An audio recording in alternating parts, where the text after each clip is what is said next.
Boa tarde a todos, eu me chamo Tiago, sou técnico aqui do Núcleo de Telesaúde Bahia. Vamos dar início ao web de hoje com o título Manejo Clínico da Síndrome Respiratória Aguda Grave. O palestrante convidado é o Dr. Antônio Carlos de Albuquerque Bandeira. Ele é médico infectologista da Secretaria Estadual de Saúde da Bahia, especialista em saúde pública e mestre em medicina pela USP e professor do Instituto Mantenedor de Ensino Superior da Bahia. Vamos iniciar a web e desejo a todos uma excelente palestra. Bloqueado. Manejo clínico da síndrome respiratória aguda grave, nós iremos abordar muito a questão da influenza e das suas consequências e que nos remete exatamente posteriormente ao manejo clínico da síndrome respiratória aguda grave. A influenza, é bom que a gente fique claro, é uma doença causada pelo vírus da família Orthomyxoviridae e existem 4 tipos de vírus influenza. O vírus influenza A, B, C e D. Os vírus influenza A e B, eles causam epidemias sazonais de doenças quase todos os anos em diversos países do mundo, inclusive aqui no Brasil e na Bahia. Infecções por influenza do tipo C geralmente causam uma doença respiratória leve e elas não são responsáveis por causar epidemias. E o vírus influenza D, as infecções afetam principalmente o gado e não são responsáveis em causar doenças nos humanos. O período de incubação, ele é em geral de 2 dias, podendo variar de 1 a 4 dias. Os vírus influenza A, eles são divididos em subtipos baseados em 2 proteínas na superfície do vírus, que é a hemaglutinina, H, e a neuraminidase, N. Por isso que a gente tem essa classificação HN, né? H1N1, H3N2, H5 e assim por diante, N7. Existem 18 subtipos diferentes de hemaglutinina e 11 subtipos diferentes de neuraminidase, variando de H1 até H18 e de N1 até N11, respectivamente. Isso faz com que principalmente para as questões de sazonalidade e para as questões de vacina, por exemplo, você tem que estar sabendo exatamente quais são os principais subtipos de vírus de influenza A que estão circulando, porque eles vão ser fundamentais para a inclusão na vacina. A influenza B, por outro lado, ela tem linhagens, tá certo? Então, os vírus influenza B não são divididos em subtipos, mas podem ser subdivididos em linhagens e cepas. Atualmente, os vírus influenza B circulantes pertencem a uma das 2 linhagens, que é a B Yamagata, que está na vacina desse ano, como nós vamos ver mais adiante, e a B Victoria, que esteve na vacina do ano passado. Devido a reagrupamentos genéticos dentro do subtipo, dentro dessa linhagem Yamagata, temos o grupo Puckett, tá certo? O diagnóstico de influenza, então, é fundamental que a gente saiba perceba isso, ele é clínico. Então, a gente vai fazer um diagnóstico clínico. É esse diagnóstico que a gente vai ter na mão. A gente não vai ter confirmação de influenza por métodos moleculares na nossa mão no momento que a gente está diante do paciente. Então, seja você na unidade de saúde, seja você na UPA, ou mesmo nos hospitais, o diagnóstico é clínico. E é fundamental estar atento para os sinais e sintomas de influenza para identificarmos prontamente o paciente com quadro compatível da doença. E não perdemos tempo tanto para a ação clínica, o manejo clínico, quanto para a introdução de medicamentos. Fique ligado, pacientes com imunidade pregressa ou que foram vacinados podem apresentar sintomas mais brandos da doença, e aí pode confundir um pouco mais. E assim, como é que a doença começa? O início da doença de influenza, ela pode se dar de 2 formas, basicamente. Ela pode começar de forma rápida, você teve contato com alguém que estava com um quadro gripal no dia anterior e começa no dia seguinte com um quadro de febre, dor no corpo, tosse, dor de garganta, etc. Ou você pode progredir mais lentamente. Não necessariamente os sintomas vão aparecer todos de uma vez. Os sintomas da influenza, eles podem começar com uma febre e dor de cabeça, e que um dia depois, ou 2 dias depois, você começa a ter uma tosse mais clinicamente significante. O indivíduo tem, às vezes, uma dor de garganta, febre, e no dia seguinte passa a ter uma dor de cabeça mais forte, e aí progride com sintomas respiratórios, já no 2º dia, com tosse inicialmente seca, que pode se tornar produtiva. Então, os sintomas eles podem vir se somando ao longo de vários dias. E quais são esses principais sintomas da influenza? Então, vamos lá. A tosse, ela é geralmente o quê? Irritativa, ela é muitas vezes mínima no início e se torna uma tosse irritativa que posteriormente pode se tornar produtiva. A febre é um sintoma importante em influenza. Inclusive, é um dos pilares que a gente tem em relação ao chamado resfriado comum. No resfriado comum, você tem geralmente o quê? O nariz, você tem uma coriza, né? Você frequentemente não tem um corpo muito afetado, você não tem aquele corpo quebrado, corpo mole. E quando você tem febre, geralmente ela é até subclínica, você nem percebe. Muitas vezes você tem só a sensação de corpo esquentado. Na influenza, frequentemente, você pode ter essa sensação também de corpo esquentado, mas frequentemente a febre ela vai aparecer em algum momento do quadro. Ela pode começar alta já, mas ela é variável. Alguns pacientes, eles queixam-se de sensação febril, sendo que a febre muitas vezes é mais prolongada nas crianças. Dor de cabeça é um sintoma muito comum na influenza. Então, tosse, febre, dor de cabeça já vão apontar. Chegando junto ou chegando um após o outro, vai chamar a atenção para a influenza. Mialgia é muito frequente. Então, o corpo geralmente vai ficar quebrado. Então, com isso a gente vê o seguinte, que a gente pensar em influenza é pensar naquele paciente que chega para a gente com febre, com o corpo mais abalado, com o corpo mais quebrado, com algum sintoma respiratório, tá certo? Dor de garganta pode estar presente de forma predominante, mas às vezes o paciente não relata isso. Muitas vezes o profissional tem que olhar no exame físico e observar que a garganta está hiperemiada, porque alguns pacientes eles não referem espontaneamente. Rinorreia muitas vezes não está presente, então vai ser muito mais frequente na diferenciação para o resfriado comum, aquela rinorreia importante, tá certo? Do que propriamente para a influenza. Cansaço e fraqueza, paciente com influenza ele se sente, tem mialgias e tem muito cansaço e tem uma fraqueza que inclusive pode durar mais tempo do que até a finalização dos sintomas respiratórios, tá certo? Alguns pacientes têm injeção ocular, que é aquela, vamos chamar assim, aquela conjuntivitezinha seca, e alguns pacientes têm taquicardia, que pode estar associada à febre, ou mesmo, mais posteriormente, como a gente vê, pode se associar a sintomas de maior gravidade respiratória.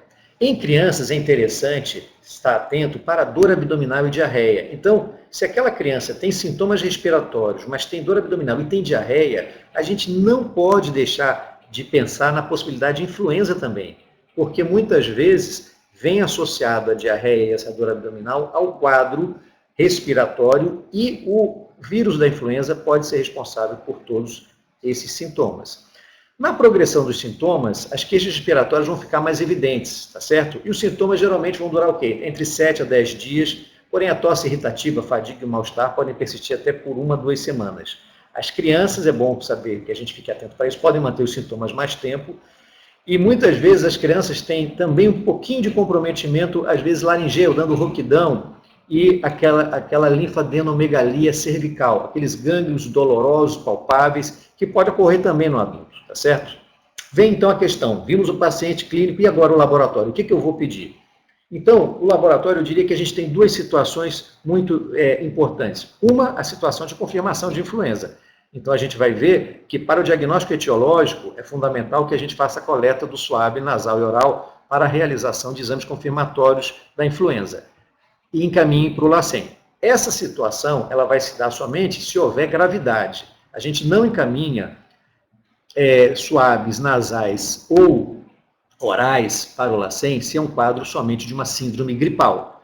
A gente vai encaminhar se o paciente que vai ser admitido, ele tem algum sintoma respiratório mais importante ou ele tem alguma complicação. Então, é fundamental que a gente faça isso. Coletar suave, oral e nasal, colocar no meio adequado para encaminhamento para o LACEN. Por outro lado, a gente tem o paciente que vai estar na emergência e que a gente tem um laboratório usual, o laboratório, vamos chamar assim, comum desse paciente. Então, para o manejo desse paciente com influenza, muitas vezes a gente vai ter que lançar mão desse laboratório e lançar mão também das técnicas de imagem.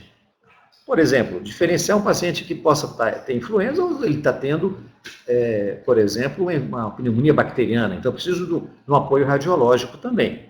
Tá certo? E principalmente um laboratório que ajude a gente a identificar gravidade nesse doente, para que a gente possa, então, inclusive, ter no manejo clínico o encaminhamento desse doente, seja para uma unidade crítica, se for necessário, seja para já pensar na introdução imediata do oseltamivir, o Tamiflu. No laboratório inespecífico, é bom a gente estar atento para algumas coisas. O hematócrito e a hemoglobina, eles são muito importantes para a gente, eles ajudam muito na gente. Assim como na dengue, eles ajudam na influenza. Por quê? Se eles estiverem elevados, por exemplo, um hematócrito acima de 47%, uma hemoglobina acima de 16%, eu estou diante de um paciente hemoconcentrado. Eu tenho que hidratar esse paciente, da mesma forma como eu faria para um paciente com dengue, tá certo? Ou eu posso até, de repente, estar diante de um outro diagnóstico. Mas dentro da influenza é fundamental que eu pense o hematócrito e a hemoglobina me ajudam muito nesse sentido. O leucograma da influenza, classicamente, é um leucograma com leucopenia, geralmente leve, com linfopenia relativa, que são achados frequentes. A gente não espera desvio à esquerda, tá certo? Diferentemente dos processos bacterianos, onde eu posso até no início não ter uma elevação significativa do leucograma, mas a tendência é eu ter um predomínio de segmentares, não é, de neutrófilos, e ocorrendo também um desvio para a esquerda. A influenza pode cursar com um pouco de trombocitopenia, pode baixar um pouquinho a plaqueta. Não é em todos os casos, mas pode ocorrer. A velocidade de hemossedimentação, eu vou esperar que na influenza ela esteja abaixo de 50 milímetros na primeira hora, assim como a proteína C reativa abaixo de 50 miligramas por litro ou 5 miligramas por decilitro. TGO e TGP não se alteram em influenza, a não ser na questão quando a influenza se complica com miosite, tá certo? Nesse caso, não só a TGO e TGP aumentam, como a CPK vai aumentar e esse doente vai ter uma dor muscular muito intensa, tá certo? É um quadro de miosite associado à influenza, que é uma complicação do quadro de influenza. A gasometria arterial é fundamental naquele paciente com dispneia e uma PO2, uma pressão arterial de oxigênio menor que 60, indica uma gravidade do quadro respiratório e uma avaliação desse paciente para uma unidade crítica. Raio-x de tórax, o que eu espero ver? Na infecção pelo vírus influenza, o raio-x de tórax pode ser normal, ou pode ser visualizado infiltrado intersticial, que com o aumento da gravidade, isso é muito importante, com o aumento da gravidade do curso clínico, tende a formar condensações confluentes bilaterais. Então, as condensações num quadro que começou com influenza, por exemplo, um paciente que chega com febre, com tosse, não é? Que ele começa a ter no dia seguinte falta de ar, ele chega na unidade com infiltrado intersticial que rapidamente evolui para um infiltrado com condensações e ele passa a se tornar um paciente mais grave, isso faz parte do quadro de influenza, tá certo? Essa evolução rápida em 2, 3 dias com infiltrados que inclusive são confluentes. No entanto, esse paciente ele pode acabar evoluindo para infecção bacteriana e a gente sabe que os quadros de influenza, como a gente vai ver mais adiante, podem se complicar secundariamente com infecções bacterianas. Mas isso ajuda muito a gente, no início, já pensar em influenza, já tomar as medidas que eu tenho que tomar, encaminhar esse paciente para a unidade crítica, introduzir de imediato o Tamiflu para esse paciente, o oseltamivir para ele, para que a gente possa manejá-lo clinicamente. A gente não pode perder tempo com esse doente. É claro que se eu tenho, na dúvida, que haja infecção já no início bacteriana associada, eu vou introduzir antibióticos para a cobertura da flora usual. No entanto, se esse paciente já desde o início ele apresenta um quadro muito mais compatível com um processo bacteriano e ele chega para mim com um quadro muito mais compatível de uma infecção bacteriana, tá certo? Eu vou pensar numa pneumonia bacteriana. Aqui, para mostrar para vocês, as consolidações confluentes em um paciente que apresentou influenza por pneumonia por influenza A. Então, a gente observa as consolidações confluentes, bilaterais, isso que chama muito a atenção, porque você faz um quadro compatível com SARA, então você vai ter condensações confluentes que elas são frequentemente simétricas e bilaterais. Mas é diferente do que a gente vai ver, por exemplo, uma pneumonia bacteriana. Aqui tem uma pneumonia bacteriana em lobo superior direito. A gente pode observar bastante aqui. Então, o quadro é segmentar. Esse paciente, frequentemente, ele vai ter um quadro de febre, tosse, dor pleurítica e vai apresentar isso no raio-x. Isso aqui é um quadro muito clássico de uma pneumonia adquirida na comunidade. Assim como essas pneumonias aqui que a gente está vendo em lobos inferiores, são pneumonias bacterianas, tá certo? É um quadro clínico que sugere a segmentação desse quadro no raio-x. E aí, bom, a gente então tem esse quadro que chegou para a gente, então a gente tem a definição de um quadro de síndrome gripal. Então, o indivíduo que apresente febre de início súbito, mesmo que referida, acompanhada de tosse ou dor de garganta e pelo menos um dos seguintes sintomas, cefaleia, mialgia ou artralgia, na ausência de outro diagnóstico específico, ele tem um quadro de síndrome gripal. Então a gente viu que a influenza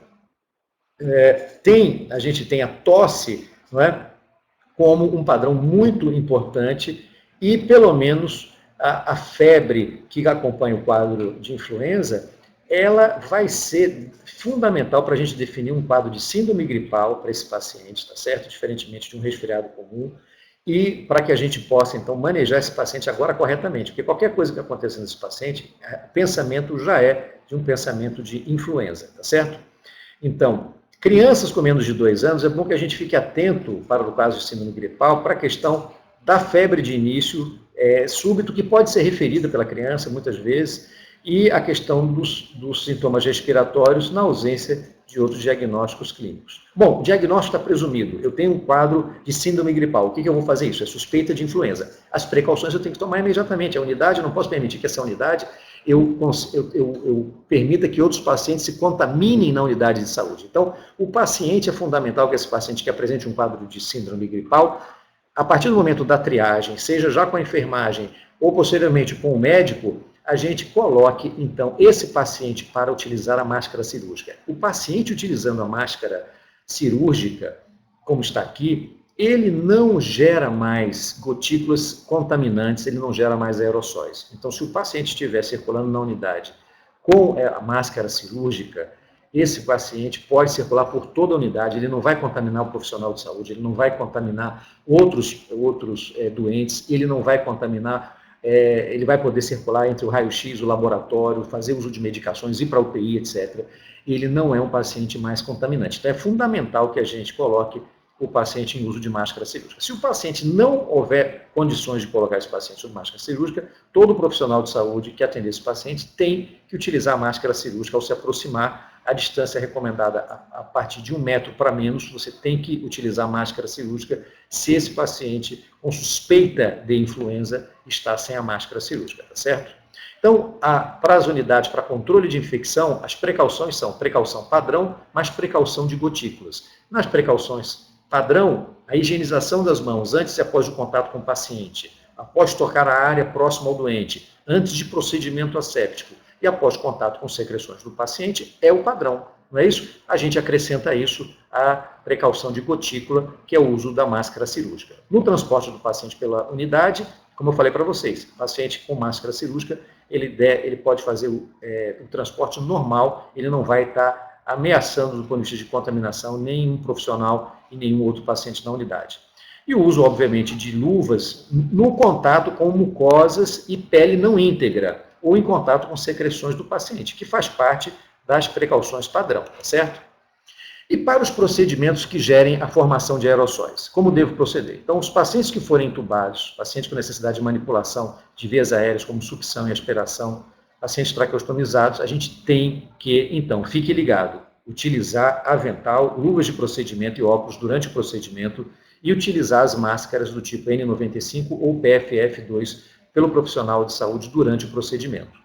No entanto, esse paciente, ao circular pela unidade, ele vai utilizar a máscara cirúrgica. Então, a gente só vai utilizar procedimentos relativos à formação de aerossóis com máscara N95 ou máscaras PFF2 quando você fizer procedimentos de manipulação importante das vias aéreas, principalmente intubação desse paciente.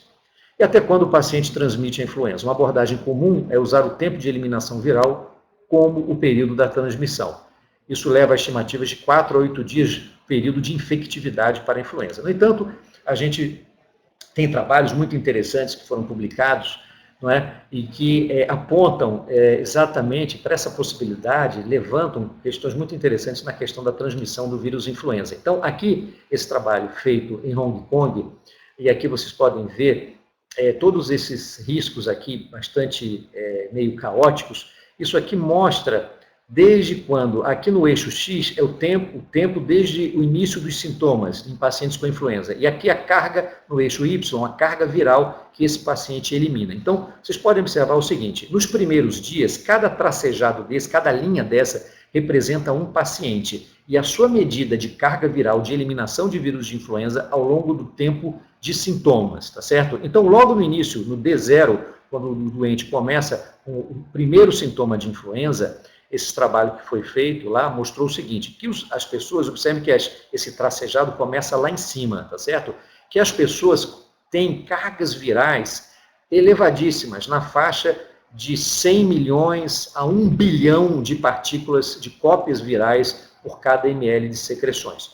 Quando a gente tenta fazer uma modelagem desse quadro aqui um pouquinho caótico e passa aqui para o lado da direita, que é mais ou menos o que os modelos fazem previsão, é o que é predito pelo modelo matemático a partir da observação que foi gerada, aqui fica melhor para a gente entender isso, imaginando que cada linha dessa corresponde, então, agora a um paciente que foi mensurado. Então, a gente observa que os pacientes, no início do quadro de influenza, chegam a ter cargas virais de 1 milhão de cópias do vírus por ml até 1 bilhão de cópias de vírus influenza por ml. Observe-se que ao longo do tempo, dos dias aqui, passados 2, 3, 4, 5, 6 dias, essa carga viral vai caindo bastante. E a gente observa que a partir do 7º dia, geralmente essa linha encontrou esse ponto aqui onde ela desaparece. Ela desaparece onde a carga viral é suficientemente pequena para a gente não detectá-la mais. Então, nesse ponto aqui, que a gente poderia dizer que o indivíduo ele não transmite mais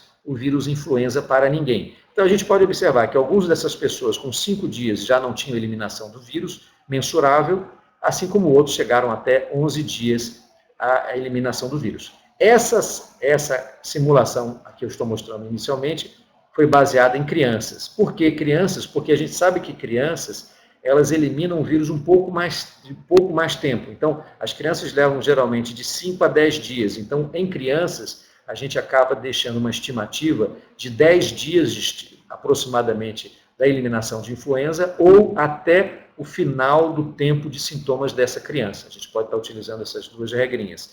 E a gente vê aqui que nessa simulação desse trabalho, que foi bastante importante, publicado no Journal of Infectious Disease, essa carga viral aqui ela vai desaparecer aqui na faixa entre 5 a 7 dias. 5 a 11 dias, desculpe. Quando a gente olha a mesma simulação para adultos, eu vou já direto para o predito, a gente observa que também as cargas virais no início de influenza são muito altas, o indivíduo nos primeiros 2 a 3 primeiros dias, ele elimina de forma muito intensa o vírus da influenza, e que a partir geralmente do 5º dia, a eliminação ela acaba desaparecendo. Então, para o adulto, vale de forma muito, então, mais ou menos adequada aquela previsão que a gente tem de 7 dias. Até 7 dias o indivíduo, a gente consegue ter o PCR positivo para a influenza, assim como em até 7 dias esse indivíduo ele transmite a influenza, tá certo? Para outras pessoas. Aqui interessante nesse mesmo trabalho, que foi observado tanto para o H1N1 quanto para o H3N2, a proporção de casos secundários desde o tempo do início dos sintomas. O que quer dizer isso? Quer dizer o seguinte, bom, ele está eliminando o vírus de uma forma intensa nesse período aí, o adulto nos primeiros 3 a 7 dias, as crianças até 11 dias, mas a gente quer ver o seguinte, quando é que dentro do ambiente da casa, que a gente vai ver que 97% das transmissões por influenza ocorrem dentro do domicílio, são intradomiciliares, quando é que elas ocorrem verdadeiramente? A gente vai ver aqui nesse modelo que são exatamente nos primeiros 3 dias que você contamina a maior parte das pessoas dentro de um ambiente familiar. A mesma coisa servindo também tanto para o H1N1 quanto para o H3N2, tá certo? Então, mensagem para a gente lembrar, o período de maior transmissibilidade do vírus influenza, ele encontra-se nos 3 primeiros dias, seja em adultos, seja em crianças, porque a carga viral é muito elevada em ambos. As crianças eliminam o vírus por mais tempo que os adultos, as crianças geram mais casos secundários porque elas eliminam por mais tempo, a grande maioria dos casos, 97%, é adquirido no ambiente de casa, e o uso do oseltamivir, ele não reduziu de forma muito significante a taxa de eliminação viral. Bom, é fundamental que a gente fique atento, fique ligado para a notificação de casos de influenza. Na suspeita, deve ser comunicado para a notificação de casos de influenza, principalmente para os casos complicados, como os casos de síndrome respiratória aguda grave, ou os casos com complicação do vírus influenza, como miosite e outras complicações. Notificar para a CCH ou o Núcleo de Epidemiologia Hospitalar. Como é que eu trato, então, esse paciente com influenza ainda no momento sem complicações? É repouso, hidratação, medicações sintomáticas como dipirona, paracetamol, descongestionantes nasais, devendo a gente evitar os anti-inflamatórios, porém não são totalmente contraindicados. Nós podemos utilizar os anti-inflamatórios. Agora, devemos realmente não utilizar aspirina, tá certo? Os anti-inflamatórios, eles podem ser utilizados com parcimônia. Repouso. O paciente deve repousar com afastamento do trabalho até 24 horas após cessar a febre, o paciente adulto, e considerar o afastamento ou realocação por 7 dias no caso de profissional de saúde que trabalha em contato direto com pacientes em programa de transplante de células-tronco, como recomendado pelo Ministério da Saúde. A hidratação do paciente com influenza, ela segue hidratação nos vários outros parâmetros como nós temos, seja para outras doenças, principalmente naqueles pacientes hemoconcentrados. O paciente deve ser hidratado, principalmente se estiver desidratado com hemoconcentração, geralmente nas doses de 20 a 25 ml por quilo de soro fisiológico, solução salina ou ringer lactato a cada 6 horas. No entanto, fique atento, porque nós temos pacientes idosos com influenza, temos pacientes com insuficiência cardíaca congestiva com influenza, então a gente deve evitar a hiperidratação, dado o risco de complicações desses pacientes, principalmente aqueles com ICC, aqueles que têm maior facilidade de congestão pulmonar, pacientes idosos ou com comorbidades. As medicações sintomáticas, o paciente pode e deve fazer uso de analgésicos, tá certo? É fundamental, assim como de antitérmicos para controle de dor e de febre. A dipirona é indicado geralmente nas doses de 500 mg a 1 grama a cada 6 horas. Paracetamol também pode ser indicado para essas mesmas situações, porém não deve ter sua dose ultrapassada em 3 gramas ao dia. Deve-se evitar o uso de anti-inflamatórios não hormonais, principalmente aspirina, por risco de síndrome de Raynaud, e os descongestionantes nasais podem ser utilizados a depender dos sintomas.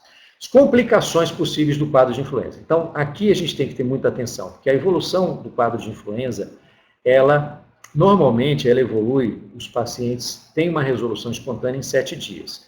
Isso não quer dizer que o indivíduo não elimine todos os sintomas. Não é infrequente que crianças permaneçam por mais de 7 dias com tosse, e também não é infrequente que adultos por mais de 7 dias permaneçam com uma espécie de fadiga após o quadro de influenza. Mas os principais sintomas que são febre, dor de cabeça, tosse e dor de garganta geralmente desaparecem nesse período.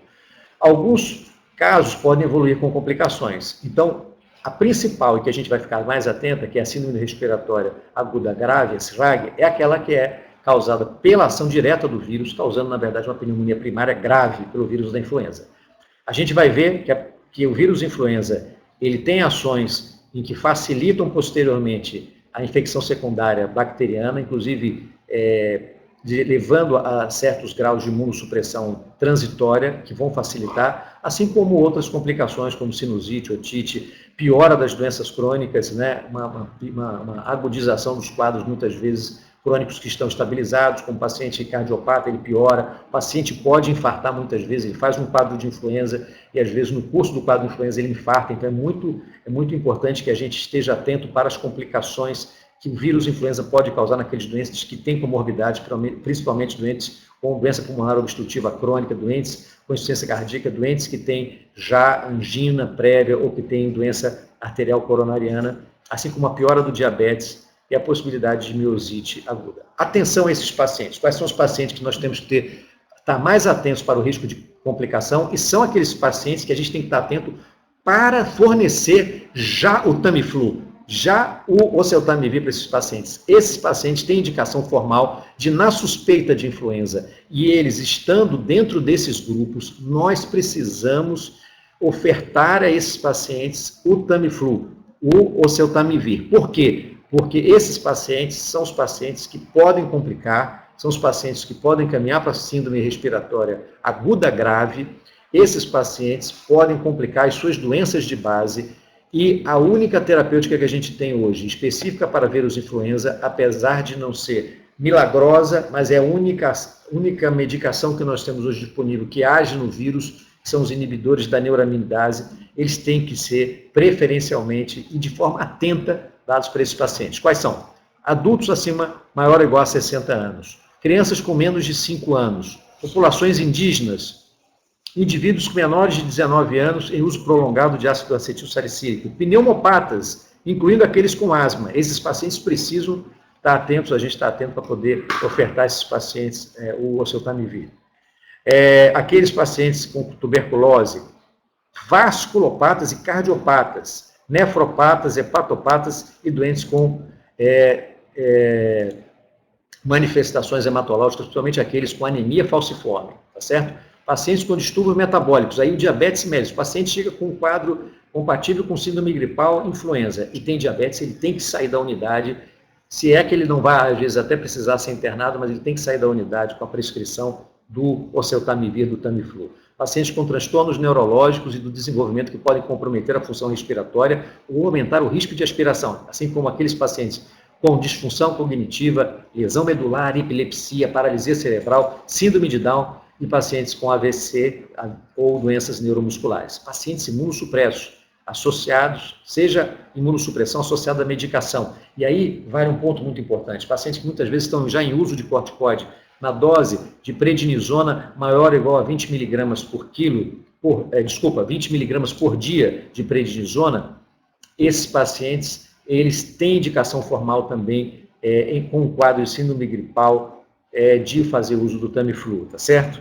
Quimioterápicos, pacientes em uso de inibidores TNF-alfa, neoplasias, pacientes portadores do vírus HIV ou com AIDS, pacientes obesos, somente aqueles com IMC acima de 40, persistência de febre por mais de 3 dias, isso é uma coisa que muitas vezes passa desapercebido. O paciente, ele chega para nós, ele tem um quadro de síndrome gripal, ele muitas vezes já tem alguma leve dispneia, a gente não está percebendo, mas uma coisa que chama a atenção é febre por mais de 3 dias, esse paciente é um paciente que tem que estar atento para complicação. Pacientes com miosite pelo vírus da influenza, representados por taxas de CPK acima de 3 vezes. E vamos agora ficar extremamente atentos para essa situação.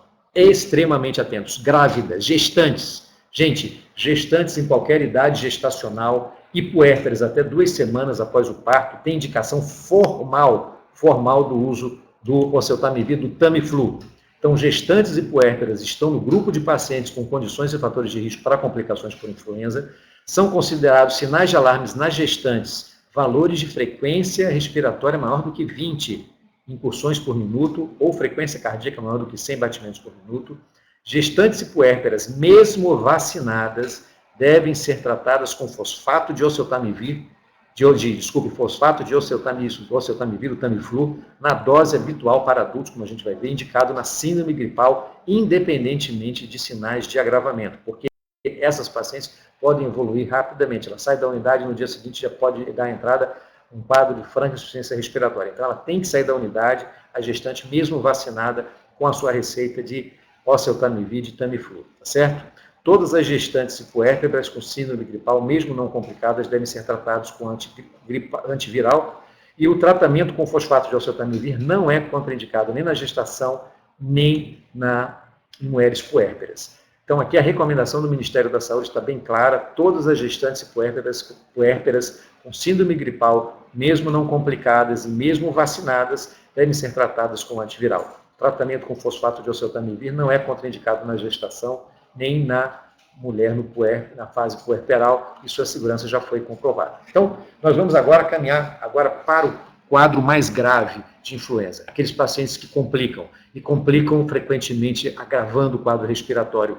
Eles fazem uma pneumonia pelo vírus da influenza, que tem a capacidade de gerar uma pneumonia grave, que tem capacidade de gerar uma pneumonia com graves distúrbios de ventilação e perfusão. E é por isso que o paciente, muitas vezes, ele é um paciente jovem, muitas vezes um paciente rígido, que começa a apresentar quadro de dispneia progressiva.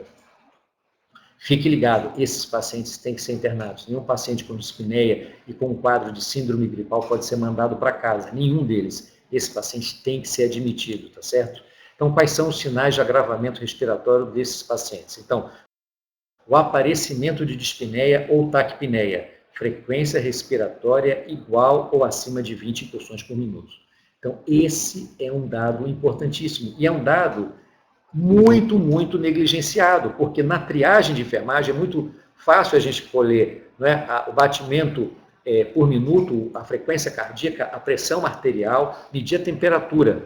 Assim como na triagem pela enfermagem, assim como no exame físico pelo médico, frequentemente acaba sendo um pouco mais difícil nós medirmos as incursões respiratórias por minuto desse paciente, porque nós não temos um instrumento de fácil mão, mas é fundamental que a gente faça isso. Uma das formas é a gente colocar nossa mão, por exemplo, nas costas do doente, e medir durante 15 segundos a 30 segundos a incursão respiratória, o movimento respiratório que esse paciente faz. Basta 30 segundos, a gente fazendo isso durante 30 segundos, observando com a nossa mão a movimentação da caixa torácica, a gente conta a quantidade de incursões e vai multiplicar por 2. Com isso, a gente vai ter a taxa de incursão respiratória por minuto. Isso é fundamental, porque o paciente com 22 incursões por minuto, ele não aparenta estar dispneico. Ele vai conversar com a enfermagem na triagem, ele vai conversar com o médico também no momento que estiver sendo atendido, e, frequentemente, ambos podem perder esse dado do paciente. E é um dado muito importante, então é fundamental que a gente esteja atento para isso.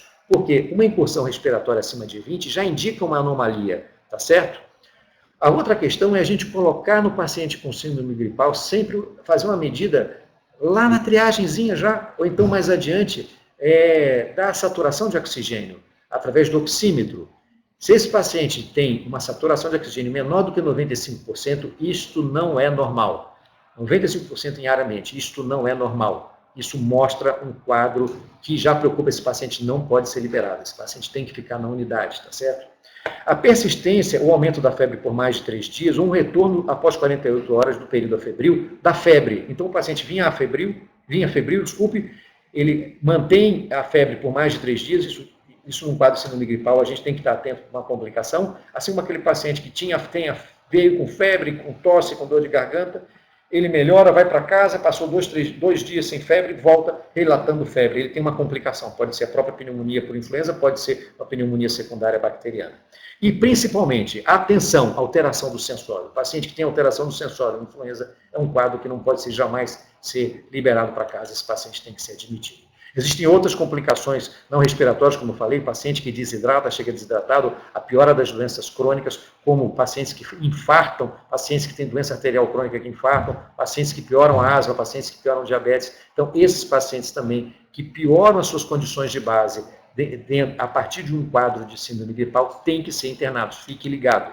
Tá certo? Bom, então, a gente tem essas diversas situações, são situações que a gente não pode perder de mão, porque às vezes o paciente tem um quadro de síndrome respiratória aguda grave, mas ele tem também, às vezes, uma outra situação, hipotensão arterial, encarada como uma sistólica abaixo de 90 ou diastólica abaixo de 60, um paciente que, frequentemente, ele não pode ser liberado.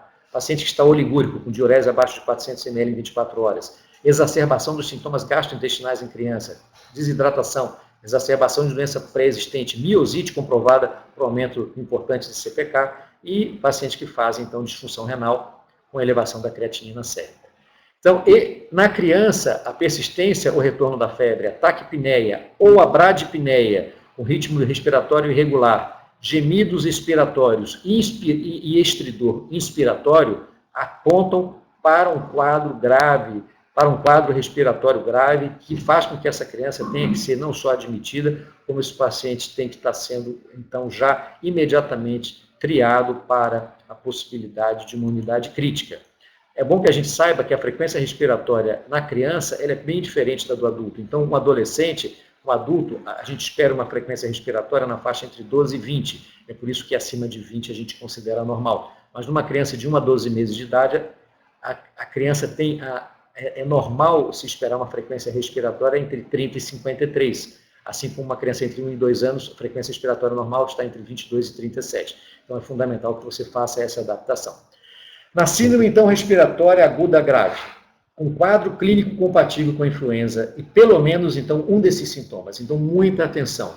Nós estamos falando de um quadro de síndrome gripal que nós vimos aí ao longo do decorrer desse período, que nós tomamos as medidas que nós tínhamos que tomar do ponto de vista de controle de infecção, de controle para a redução das taxas de comunicação desse paciente com outros pacientes da unidade e a consequente disseminação da influenza pela unidade de saúde, para os profissionais de saúde. A gente viu aqueles pacientes que têm necessidade de, independente da gravidade, de utilizarem o fosfato de oseltamivir, o Tamiflu, mas esses doentes aqui que eu vou referir agora são pacientes que podem agravar rapidamente. Esses pacientes têm que ser identificados e têm que ser notificados. A notificação desses pacientes é obrigatória, certo? A síndrome respiratória aguda grave. A gente precisa de um quadro clínico compatível com a influenza, como eu mostrei, e pelo menos um desses seguintes sintomas. Dispneia, tá certo? A dispneia é encarado como frequência respiratória acima de 20. esse paciente tem frequência respiratória acima de 20, ele tem dispneia, ele tem um quadro acima do esperado. Segundo, ou ele tem desconforto respiratório, o paciente está nitidamente apresentando desconforto respiratório clínico. Você colocou oxímetro de pulso, esse paciente tem uma saturação de oxigênio em ar ambiente menor do que 95%. Ou ele tem a exacerbação de doença pré-existente, tá certo? Então é um outro fator que vai necessariamente colocá-lo diante da situação de admissão desse paciente. Então, tem síndrome respiratória aguda grave, eu tenho que internar esse paciente.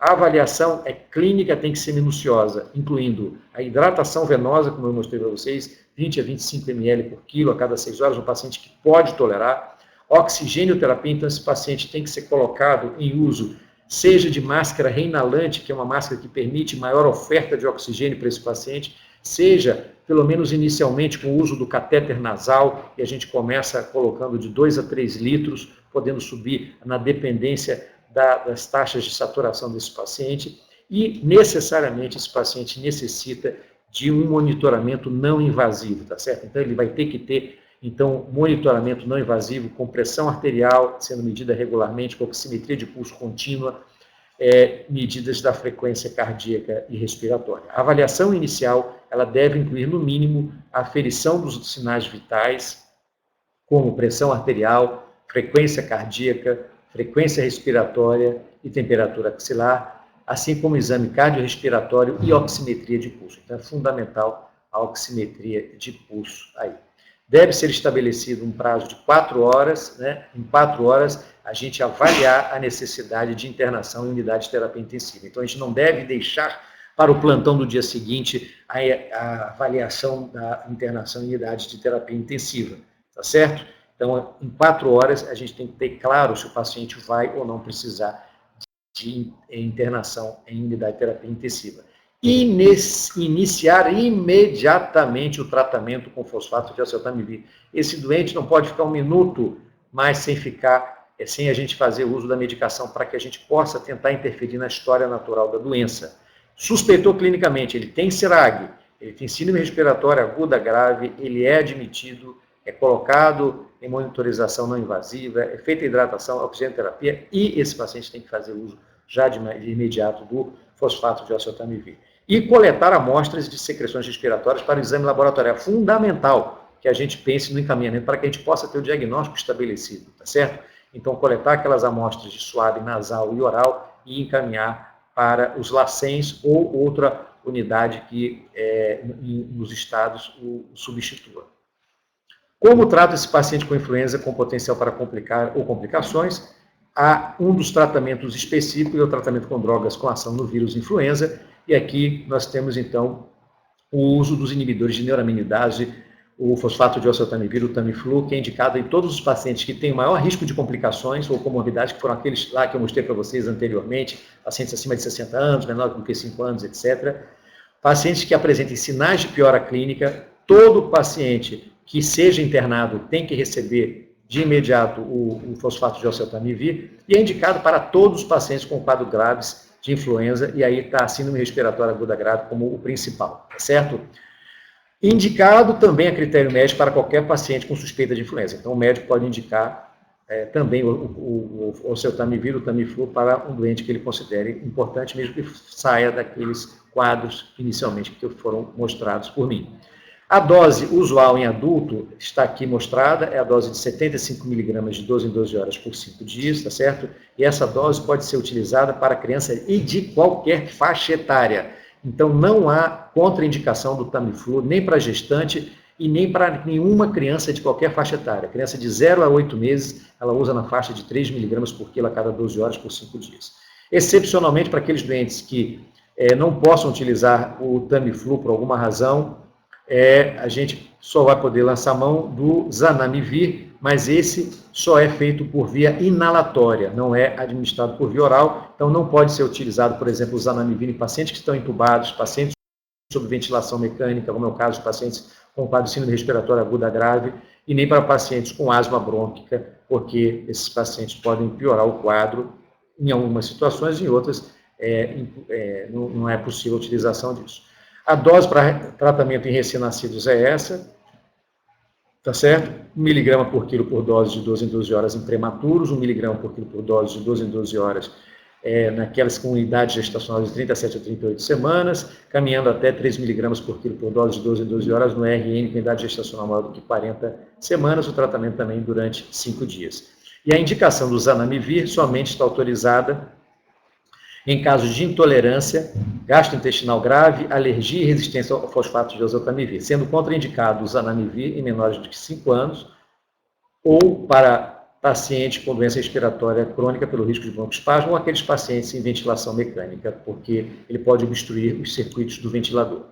Então, posso utilizar doses maiores, dobradas do Tamiflu, ou tempo maior em pacientes internados, intubados, com síndrome respiratória aguda grave? Sim, eu posso, tá certo? Apesar de que os trabalhos não têm mostrado que a dose dobrada reduziu a mortalidade nesses pacientes, pode ser utilizado a critério médico a dose dobrada do Tamiflu, ou pode ser também estendido o tratamento na dose convencional de 75 miligramas a cada 12 horas por mais do que 5 dias. Então, pacientes, muitas vezes pacientes graves, estão em unidade de terapia intensiva, entubados, nós podemos sim levar a dose do Tamiflu para 10 dias de tratamento. Frequentemente, o que eu recomendo é que seja feita na dose convencional de 75 miligramas comprimido, a cada 12 horas, por um período de 10 dias, ou a mais tempo a critério do médico assistente, tá certo? Quando indico, então, um paciente que tenha, então, um quadro de síndrome respiratória aguda grave, indicações na unidade crítica. Então, a primeira situação que é a unidade crítica, esse paciente vai para a unidade crítica, aquele paciente que tem instabilidade hemodinâmica persistente, pressão arterial que não respondeu ao desafio volêmico inicial de 30 ml, por quilo nas primeiras 3 horas de solução salina ou ringalactato, ou paciente em uso de aminas vasoativas, pacientes que têm sintomas e sinais de insuficiência respiratória. Então, aquele paciente que chega, mostrei para vocês, com saturação menor do que 95%, esse paciente, ele tem que ser admitido. Esse paciente, a gente vai colocar todas aquelas medidas, vai colocar o catéter nasal, vai hidratar, vai pegar acesso venoso, vai colocar em monitorização não invasiva, vai usar o Tamiflu e vai acompanhar durante as 4 horas. Vai colher gasometria desse paciente, vai colher aqueles exames de laboratório que eu mostrei para vocês inicialmente. Esse paciente, eu vou estar acompanhando. Se esse paciente, eu estou precisando aumentar a oferta de O2 para esse paciente, nessas 4 horas de observação, esse paciente é um paciente que eu já tenho que reservar a unidade crítica para esse paciente. Esse paciente vai ter que ir para uma unidade de terapia intensiva ou uma unidade semi-intensiva, a depender da evolução que esse paciente faça. Mas eu tenho que pensar numa unidade crítica.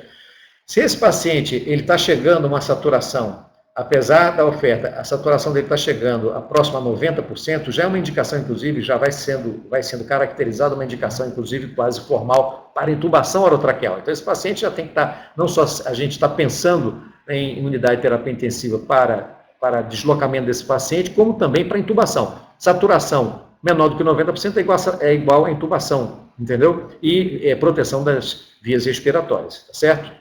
E, principalmente, aquele paciente que começa a evoluir para outras disfunções orgânicas. Então, a gente tem pacientes que começam a fazer, por exemplo, sangramentos, pacientes que começam a fazer disfunção renal. Então, qualquer uma dessas necessita que esse paciente tenha um acompanhamento em unidades críticas. A questão, agora, que muitas vezes você vai se deparar com um paciente com síndrome respiratória aguda grave na questão do uso do antibiótico acrescido ao Tamiflu. A questão de antibióticos em pacientes com influenza, ela data desde 1958. Aqui a gente tem o British Medical Journal já discutindo exatamente antibióticos em influenza, para a gente ver o quanto essa discussão é longa. E aqui a gente tem diversos estudos que mostram que pacientes que têm influenza, uma série de estudos que mostram as taxas, os riscos de pneumonia bacteriana pós-influenza, em que muitas vezes a gente vai ver alguns pacientes têm maior risco, como pacientes, por exemplo, crianças com asma, que apresentam maior risco de pneumonia, assim como adultos acima de 80 anos, pacientes que têm, por exemplo, doença pulmonar obstrutiva crônica. Então, a gente tem uma série de doentes que tem também a possibilidade de fazer infecção bacteriana durante o processo de influenza ou após o processo de influenza. E aqui, esse trabalho que é publicado no ano passado, mostra exatamente isso. Pneumonias, excesso de pneumonia e hospitalizações por influenza nas epidemias que ocorreram em Portugal, nas estações, nos períodos de influenza de 98 a 99 e 2014 a 2015. Mostrando, na verdade, como a gente pode ver aqui, a concentração de casos de pneumonia nos extremos de idade, pacientes menores do que 5 anos, principalmente aqueles menores do que 2 anos, e pacientes acima de 50 anos, principalmente aqueles pacientes acima de 60 anos, tá certo? E aqui mostrando claramente que a redução dos casos de hospitalizações e pneumonias secundárias, quando você tem uma extensão, uma ampliação da vacina. Quer dizer, quanto mais a gente vacina para influenza, menos a gente tem casos de influenza e menos a gente tem pneumonias no pós-influenza que são associados. Essa situação, essa discussão se estende até recentemente no Congresso Europeu de Infectologia, o ECMID, esse ano na Espanha, em Madrid, foi apresentado dados, não é, exatamente dessa co-infecção bacteriana em pacientes com influenza severa, que é exatamente aqueles pacientes que apresentam a síndrome respiratória aguda grave. Então, esses pacientes, né, primeiro foi demonstrado nesse congresso esse ano em abril, que, primeiro, é um fenômeno bem conhecido, a relação da co-infecção bacteriana respiratória, pacientes com pneumonia bacteriana, associado a quadros de influenza severa, que são os quadros dos pacientes que têm síndrome respiratória aguda grave. Em meta-análise, aqui eu mostro a apresentação de resultados de meta-análise de 27 estudos com mais de 3.000 pacientes. Essa co-infecção bacteriana ela ocorreu entre 11% e 35%, ou seja, mostra que é muito frequente isso.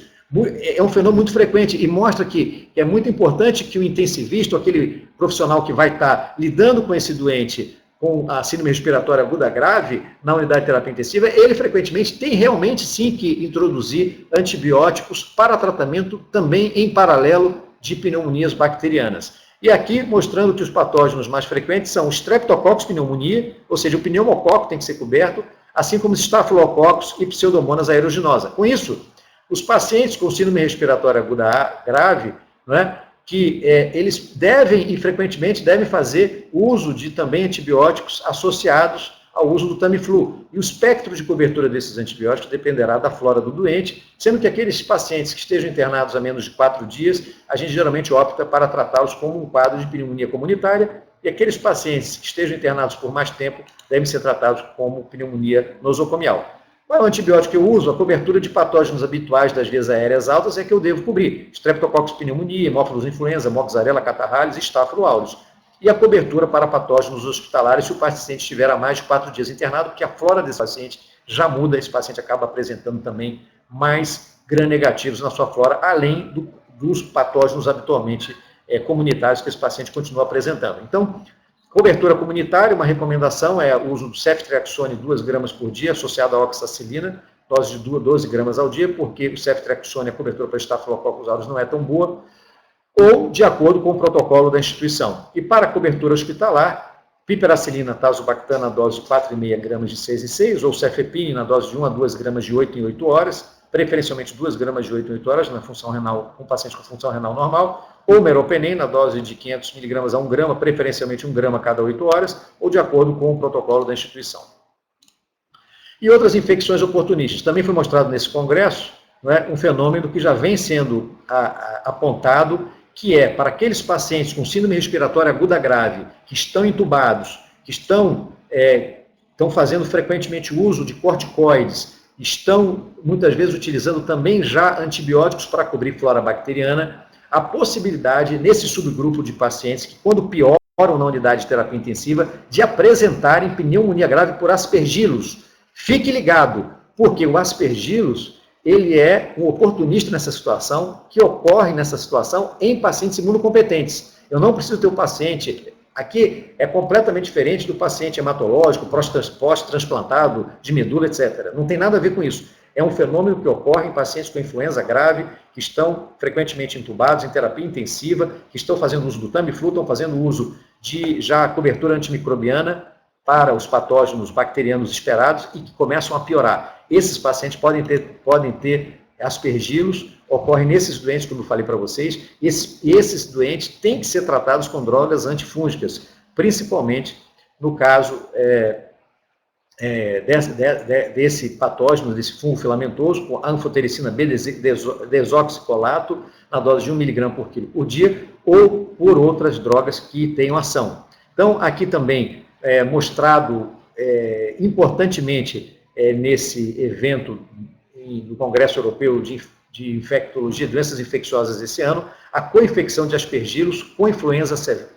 Em influenza severa, nesses pacientes que eu mostrei para vocês, mostrando que, observe que a mortalidade na UTI ela é muito alta, 33, variou de 33% a 67%.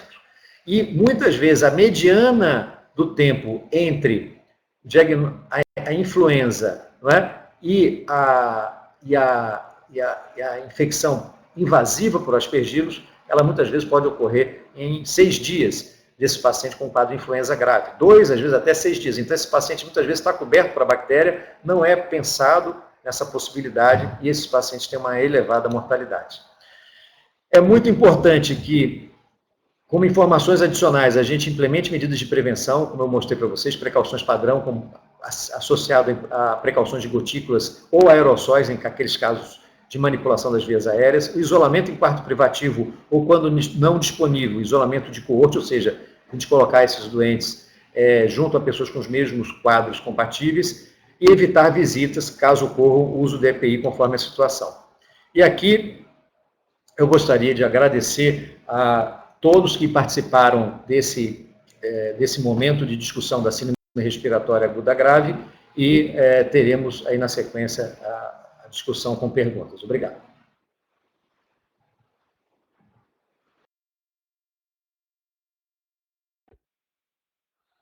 Bom, pessoal, neste momento vamos abrir um espaço para as pessoas que, durante a apresentação, disponibilizaram aqui suas dúvidas. A primeira é de Adriana, ela é de Porto Seguro. Ela pergunta, com relação à vacina influenza, alguns pacientes relatam gripe ou resfriado após a aplicação da vacina. O que se deve este fato? Mutação de vírus? Ou o paciente já estava contaminado, mas ainda não tinha desenvolvido o sintoma? Ótimo, olha, foi muito importante essa questão que você colocou, porque isso é uma coisa que a gente ouve muito comentar. Né? Tomei a vacina da gripe e adoeci de gripe. Então, vamos ver isso direitinho. Primeiro, a vacina para influenza, ela é feita eu chamaria assim para vocês, de pedaços de vírus mortos. Na verdade, não é uma vacina de vírus vivo. Então, ela não tem características e não tem a possibilidade do vírus se multiplicar, tá certo? É diferente da febre amarela, que é um vírus vivo, que ele se multiplica no corpo e o sistema imunológico, ele dá conta desse vírus vacinal e cria imunidade. No caso da influenza, não. São, na verdade, fragmentos de vírus mortos tirados exatamente das principais cepas de influenza que estão circulando, tanto de influenza A quanto de influenza B. Então, não há necessariamente multiplicação do vírus. Então, eu não tenho como ter sintomas decorrentes de uma infecção pelo vírus influenza. Os sintomas mais frequentes pela vacina da influenza são dor no local da injeção, tá certo? O paciente pode fazer um pouquinho de febre, que geralmente, às vezes, até é esperado, por quê? Pela reação imunológica do corpo em relação àqueles fragmentos do vírus inativado, do vírus morto, tá certo? Que está sendo aplicado.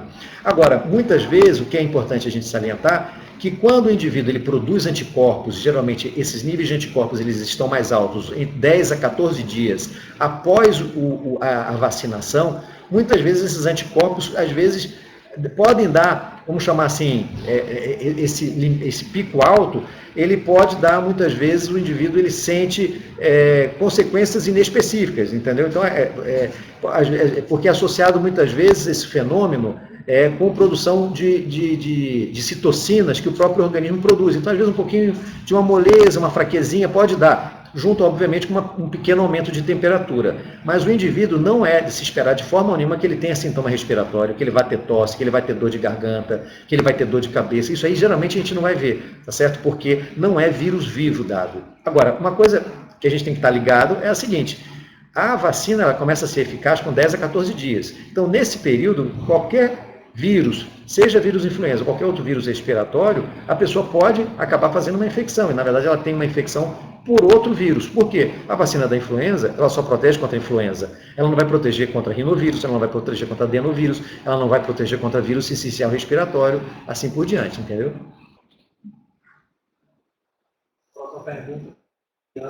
Próxima pergunta também de Adriana.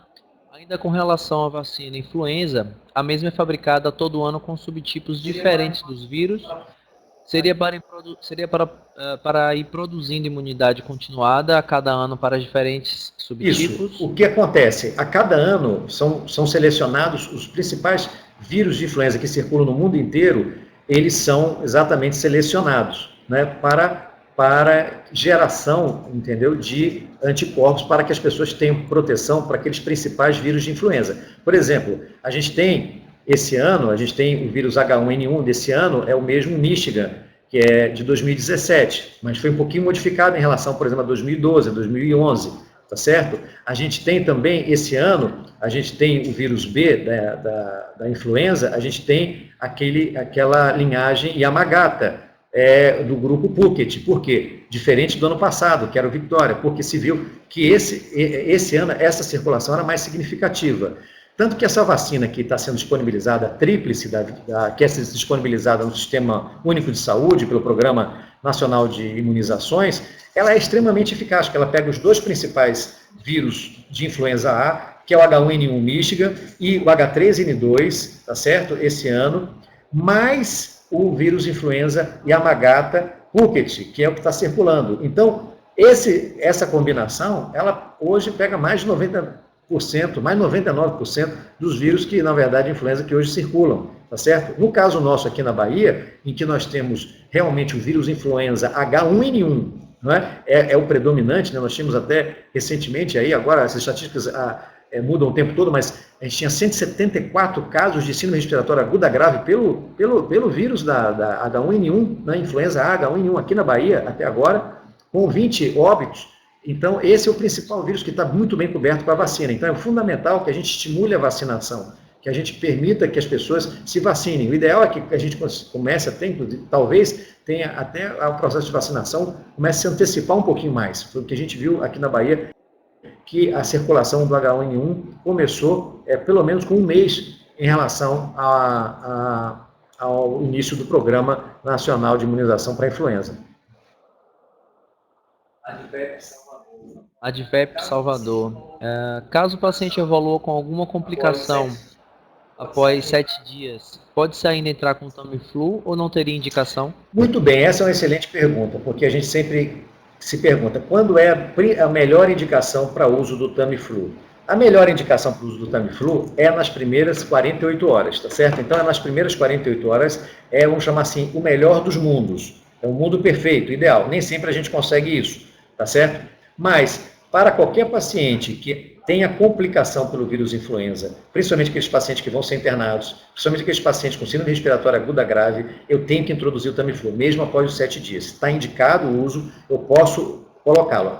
Aí vão ser colocadas as seguintes questões: mas será que é o vírus influenza ou as complicações? Eu tenho que pensar nas duas coisas, eu tenho que pensar no influenza, e aí eu tenho o Tamiflu como uma droga extremamente segura, como uma droga que é a única droga que tem ação contra a influenza, não tem mais outra para fazer, e eu tenho que, obviamente, cobrir aquelas outras situações, ou seja, esse paciente vai ter que ter tratamento para bactéria, não é isso?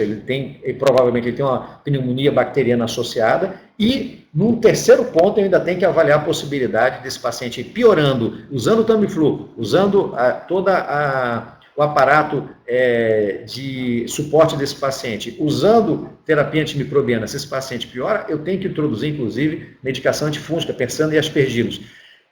Como é que a história do aspergilos aparece aí? Aparece porque o vírus da influenza consegue produzir substâncias que acabam sendo imunossupressas. E o aspergilos que circula no ar, ele consegue descer até o alvéolo. E nessa situação de imunossupressão transitória que o vírus da influenza faz, ele acaba achando um caminho. Então eu tenho que pensar em 3 momentos distintos que muitas vezes têm que estar associados. Então não vai ser impossível do paciente utilizar o Tamiflu junto com um tratamento antibacteriano e no paciente que mantém gravidade, que está piorando o quadro clínico, associar aí num tratamento antifúngico para esse paciente. Sandra Costa, Feira de Santana, pergunta: se não for conseguido coletar antes de iniciar o tratamento, até quantas horas pode ser feita esta coleta? Até 7 dias, Sandra, pode ficar tranquila. Não conseguir coletar, é diferente de bactéria. Então, o vírus tem essa característica. A bactéria é aquela coisa, né? A gente sempre orienta de forma muito intensa o seguinte: estou com um paciente com suspeita de sepse, eu colho o sangue antes e coloco o antibiótico em seguida, porque se eu colocar um antibiótico e for colher o sangue depois, esse antibiótico vai me inibir o crescimento da bactéria na cultura. No caso da influenza, não. é interessante isso. Apesar de eu ter introduzido o Tamiflu ou o Oseltamivir, eu posso coletar os exames em até 7 dias, porque o indivíduo pode continuar eliminando, tendo carga de vírus, tá certo, de influenza, suficiente para que o teste, que é o teste molecular via RT-PCR, que é feito de identificação molecular, capte esse paciente. Então, não há nenhum desespero. Eu posso dar o Tamiflu e posso coletar as secreções respiratórias desse paciente de forma mais confortável naquele dia, no dia seguinte ou daqui a 2 dias, não tem problema nenhum. Agora, o importante é o seguinte, fique ligado, é coletar. A gente não pode deixar o doente terminar a internação e ir embora para casa sem que a gente colete, para que a gente não perca a possibilidade exatamente de fazer o diagnóstico para o paciente e, principalmente, para a notificação dos casos. É fundamental, do ponto de vista epidemiológico, que a gente tenha conhecimento desse caso. Dino César, Itabuna, ele está com a equipe de 70 profissionais lá no município, viu, doutor? O Tamiflu só pode ser usado com prescrição médica ou o paciente pode comprar na farmácia? Não, o paciente só pode utilizar o Tamiflu para aqueles pacientes que vão ter alta, não vão ficar na unidade, né? Ele tem que levar uma receita para ir na sua unidade de saúde, para que possa ser, então, referenciado dentro dessa unidade de saúde, seja ela tendo disponibilidade, ela referenciar para uma unidade de referência que tenha o Tamiflu, para que esse paciente pegue isso gratuitamente. Desde 2009, com a introdução do H1N1, né, causou aquela pandemia do H1N1 em 2009, o governo federal retirou o Tamiflu das farmácias, então isso não é mais vendido como era vendido. Ele era vendido livremente nas farmácias, era comprado e centralizou isso no governo federal e é distribuído para os estados. E então os estados repassam para os municípios, que por sua vez então têm geralmente as orientações dentro de cada município para as unidades geralmente de referência, que são aquelas unidades onde o paciente então vai lá pegar com a receita. Então é uma receita normal, em receituário normal, em receituário branco normal, não tem nenhuma receita especial, onde o médico simplesmente vai fazer a receita do Tamiflu e vai carimbar e o paciente então vai ter acesso. Pessoas que tiveram pneumonia podem tomar vacina? Podem. As pessoas que tiveram pneumonia podem tomar vacina. Agora, a orientação sempre em relação à vacina é que geralmente você, no período que você está doente, ou seja, o indivíduo está doente, com febre e com sintomas, é que a gente não dê a vacina naquele momento, dê a vacina assim que o indivíduo ele termina o tratamento ou ele termina aquela fase mais crítica do processo de doença. Então, não é indicado que você, com um processo de doença em atividade, vacine alguém. Isso aí para vacina nenhuma inclui a influenza. Agora, você teve pneumonia, tratou a pneumonia, terminou o tratamento, você está melhor, o médico deve avaliar sempre esse momento da indicação, mas isso não vai ser de forma alguma contraindicado, tá certo? Itabuna ainda, qual o papel do agente comunitário no combate à epidemia do H1N1? Qual o papel? Agente comunitário no combate à epidemia de H1N1. Bom, eu acho que o agente comunitário de saúde ele é fundamental para tantas doenças e para o H1N1 não deixa de ser. Eu acho que a primeira questão é a questão da vacinação, ele poder ser exatamente um disseminador da informação verdadeira, não é, da gente falar bem da vacina, não se deixar contaminar por um monte de coisa que circula na internet, que fala contra a vacina, que vacina mata, que vacina deixa aleijado, que vacina deixa o indivíduo arrebentado por isso ou aquilo, não. Ele ser um profissional que vai estimular as pessoas a serem vacinadas, principalmente aqueles grupos vacinais que são prioridade pelo Programa Nacional de Imunização, e que também ele possa trazer as pessoas para as unidades de saúde, para que não só sejam vacinadas, como também aprendam algumas coisas de etiqueta respiratória, né? Por exemplo, o agente de saúde pode ensinar que a gente não deve tossir na cara do outro, né? Tossir, porque a gente vai transmitir gotículas para os outros. A gente deve tossir na dobra do cotovelo, tá certo? Eu devo tossir aqui, eu devo espirrar aqui, na dobra do cotovelo, na dobra anterior do cotovelo, tá certo? É essa aqui que eu devo, aqui. Eu dobrei aqui, ó, levo então meu rosto, o nariz e a boca aí na dobra do cotovelo, espremo um pouquinho meu nariz e a boca ali, e ali eu tuço. Por quê? Porque com isso eu não gero gotículas, eu não gero aerossóis e eu não contamino ninguém. O agente comunitário de saúde deve ensinar sempre as pessoas a, de forma muito frequente, higienizarem suas mãos. Higienização das mãos, lavando com água e sabão, é uma prática que a gente deve ter não só nos hospitais, mas também na comunidade. Por quê? Porque é assim que a gente transmite muitas doenças, cumprimentando os outros e levando a mão à boca, levando a mão aos olhos. Toda vez que a gente for levar a nossa mão à boca, aos olhos, ou a gente for pegar em algum alimento, a gente antes tem que higienizar nossas mãos, a gente tem que lavar nossas mãos e lavar o alimento, para que a gente, então, não leve doenças para o nosso organismo. Porque esses vírus podem ficar nas nossas mãos, mas eles não vão penetrar a mão, mas eles vão para a boca no momento em que eu não higienizo minha mão e levo minha mão à boca sem higienização. Então, esse papel é fundamental para o agente comunitário de saúde. A Advep pede para dar um alerta sobre a ocorrência do vírus sincial. Olha, uma situação importante também, e que a gente deve, as unidades devem ter conhecimento, é que, nesse momento, a gente tem a ocorrência muito frequente do H1N1, né, no estado da Bahia, assim como o vírus sincicial respiratório. Tanto que o vírus sincicial respiratório, nesse momento, ele está quase que disputando o primeiro lugar com o vírus H1N1, o vírus influenza, inclusive com mais notificações de vírus sincicial respiratório. Então, nesse momento, é bom que a gente saiba que o vírus sincicial respiratório, e aí afeta prioritariamente as crianças, principalmente aquelas crianças com menos de 2 anos de idade, ele é uma causa importante, e a gente tem visto aqui na Bahia esse ano que pacientes idosos também, principalmente aqueles acima de 60 anos, tem também ocorrido casos de vírus sincicial respiratório nessa faixa etária. Diferentemente do H1N1, a gente não tem nenhuma droga antiviral para ele. Em quais casos são indicados o uso do medicamento? Os comunicantes têm direito ao uso? Tem. Existem o próprio fosfato de oseltamivir, que é o Tamiflu, ele pode ser utilizado como uma droga quimioprofilática. O que quer dizer isso? Que eu posso utilizar ele para prevenir a ocorrência da doença. Como é que isso acontece? Eu falei para vocês que o vírus da influenza tem um período de incubação muito curto, geralmente de 1 a 2 dias, tá? Pode chegar excepcionalmente a 4 dias. Então, o que acontece? Se o indivíduo tem influenza, e esse indivíduo, eu tive contato com ele muito próximo, o que é contato próximo? Ele chegou a menos de 1 metro de distância comigo e eu conversei com ele durante algum período, eu estou sob risco de pegar a influenza, tá certo? Muito provavelmente, em 1 a 2 dias, eu vou desenvolver sintomas. Eu não vou desenvolver sintomas se eu estiver vacinado. Então, está aí a grande ligação, a grande importância da vacina. Se eu estou vacinado, mesmo tendo entrado em contato com uma pessoa que está com influenza, eu não vou necessitar de fazer mais nada, porque a vacina já gerou anticorpos em mim e eu estarei protegido. Bom, mas aí, vamos pensar no caso que eu não estou vacinado. Aí esse indivíduo entrou em contato comigo. Esse indivíduo entrou em contato comigo, então eu estou sob risco de desenvolver influenza, tá certo?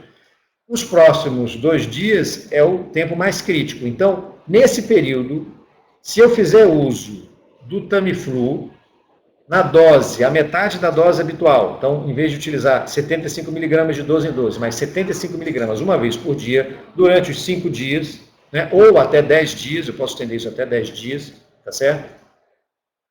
Eu vou estar me protegendo em relação a esse contato de risco. Por quê? Mesmo que eu tenha entrado em contato com o vírus da influenza, o Tamiflu vai estar agindo e vai impedir que esse vírus se manifeste, que ele gere doença clínica na pessoa, então, que foi exposta a ele. Só que só há indicação de fazer o uso do Tamiflu em até, no máximo, 48 horas.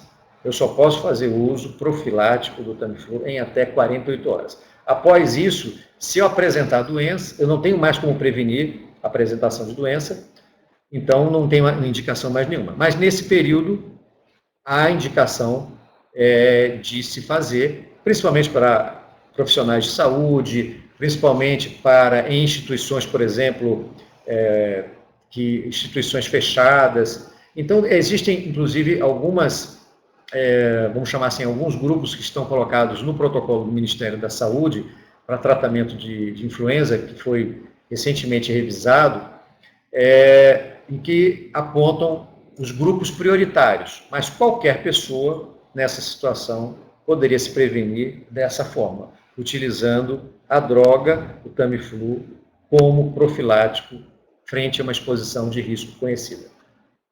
Algumas pessoas estão comentando sobre alergia ao ovo, porque quem é alérgico não pode tomar a vacina, e nos casos onde a pessoa não sabe que é alérgico, sempre tomou a vacina, se ela deve continuar tomando ou não.